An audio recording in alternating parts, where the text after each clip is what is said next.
Québec s'apprête à décider combien d'immigrants il pourra accueillir au cours des 4 prochaines années. Les discussions se sont amorcées cette semaine.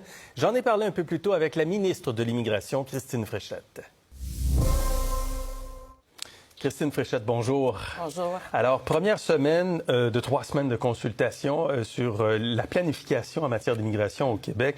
Vous avez déjà entendu quelques experts qui se sont prononcés au cours des derniers jours. Qu'est-ce que vous retenez principalement de cette première semaine-là? Bien, c'est très intéressant d'entendre une grande diversité d'acteurs se prononcer sur la planification stratégique de l'immigration pour les années 2024 à 2027. Je vous dirais que ce qui ressort globalement parlant, c'est un accueil assez positif des propositions que l'on a faites au printemps dernier. Vous savez qu'on a proposé une réforme complète de l'immigration économique pour faire en sorte notamment que 96 % des gens qui immigreront via l'immigration économique maîtrisent le français. Oui. Donc, somme toute, ça, c'est assez bien accueilli. C'est sûr qu'il y a des réserves là, quant à certaines dimensions de ce qu'on propose, oui. Mais somme toute, je vois un appui assez intéressant. Là. Et là, dans vos propositions, on parle de 50 000 résidents permanents qui deviendraient permanents. On dit généralement très court, 50 000 nouveaux immigrants par année ou 60 000. Est-ce que c'est toujours les cibles? Est-ce que ces consultations pourraient terminer avec d'autres cibles nouvelles d'immigration, d'immigrants à accueillir?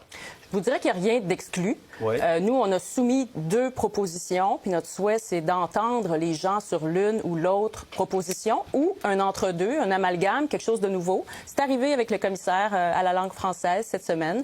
Lui a proposé une formule originale, une sorte d'entre-deux entre ces 2 options. Entre-deux. Mais est-ce que ça pourrait être plus? Est-ce qu'on pourrait aller à 70 000 ou à 80 000 sans se lancer dans une bataille de chiffres, là? Je suis très étonnée. Avec nos 2 propositions, je dirais qu'on a établi les balises à la fois inférieures et supérieures quant au nombre d'admissions qui seraient envisagées par le gouvernement. Donc, ce serait probablement un amalgame. Si ce n'est pas une des 2 formules, ce serait un entre-deux probablement, oui.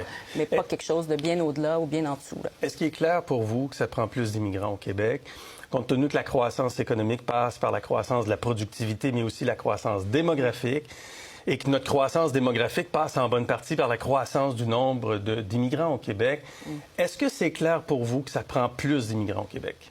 Bien, c'est sûr que minimalement, on en veut 50 000 admissions d'immigrants permanents. Donc, oui, ça en prend plus. Je pense qu'on veut pallier à la pénurie de main-d'œuvre, notamment. C'est sûr que ce n'est pas le seul moyen de pallier la pénurie de main-d'œuvre, l'immigration, mais c'est un des outils dont on dispose. Et je pense que c'est important de l'utiliser parce que la croissance démographique proprement québécoise, elle n'est pas suffisante pour assurer une croissance là, du bassin de travailleurs. Ce qu'on appelle l'accroissement naturel est rendu extrêmement faible. Donc, ça nous prend des gens. On est dans une société où le vieillissement de la population est important.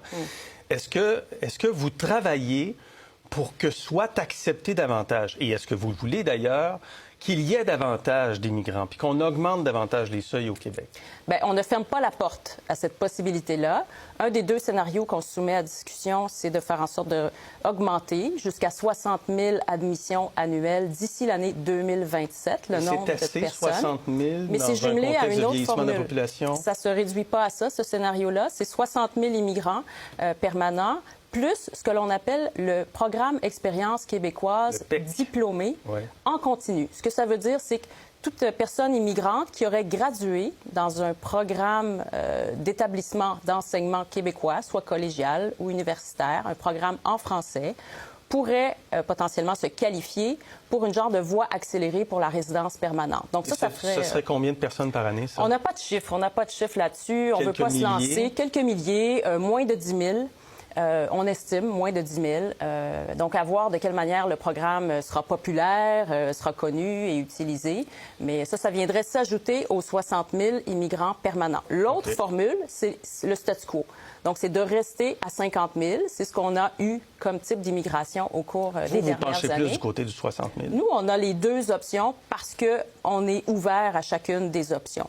Donc, c'est pour ça qu'on s'est montré transparent en mettant sur la table les 2 options avec lesquels on serait prêt à manœuvrer. Quand on parle de planification, parce que cette semaine, vos consultations parlent de planification, on n'entend pas parler d'immigration temporaire. Puis pourtant, il y a 350 000 immigrants temporaires au Québec. Pourquoi ça ne fait pas partie?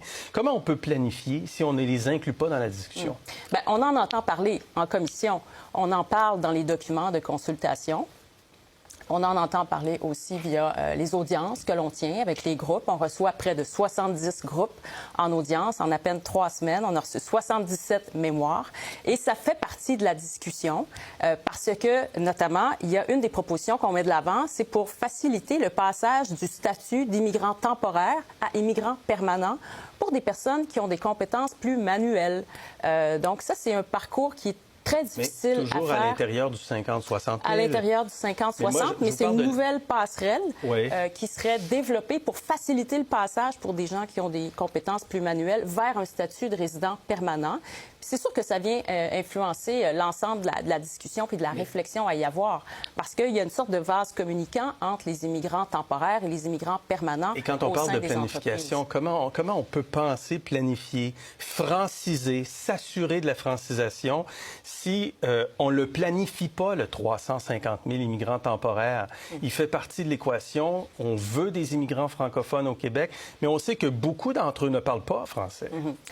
60 d'entre eux parlent français. Donc déjà 40 là, quand même, 40 ne parlent pas français. Mais quand on regarde Francisation Québec, qui a un succès vraiment impressionnant, depuis le 1er juin, la moitié des apprenants chez Francisation Québec sont des temporaires. Donc moi, ça m'envoie le message que les immigrants temporaires ont vraiment capté le message à l'effet que le français, la connaissance du français est très importante et ils vont prendre des cours, ils prennent action pour se maîtriser, en fait, le français.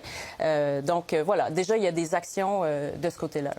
Est-ce que vous avez pris connaissance du rapport des Nations unies sur les travailleurs temporaires étrangers qui parle d'esclavagisme moderne présentement? Au Canada, ça inclut le Québec, bien sûr, parce qu'il y en a beaucoup. Qu'est-ce que vous allez faire par rapport à ça? Alors, moi, je suis préoccupée par certains témoignages que l'on a entendus. Je veux souligner d'emblée que les employeurs au Québec ont les mêmes obligations à l'égard des travailleurs étrangers temporaires que pour les travailleurs québécois.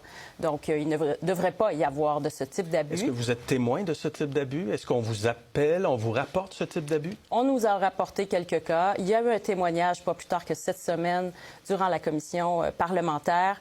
Nous, on a mis en place, et c'est quelqu'un que j'avais rencontré déjà au cabinet, donc il y a quelques mois, et qui m'avait témoigné de son parcours et qui m'a sensibilisé beaucoup à la chose, aux abus potentiels que subissent des travailleurs étrangers temporaires ayant un permis de travail fermé, ce qui les lie à l'employeur.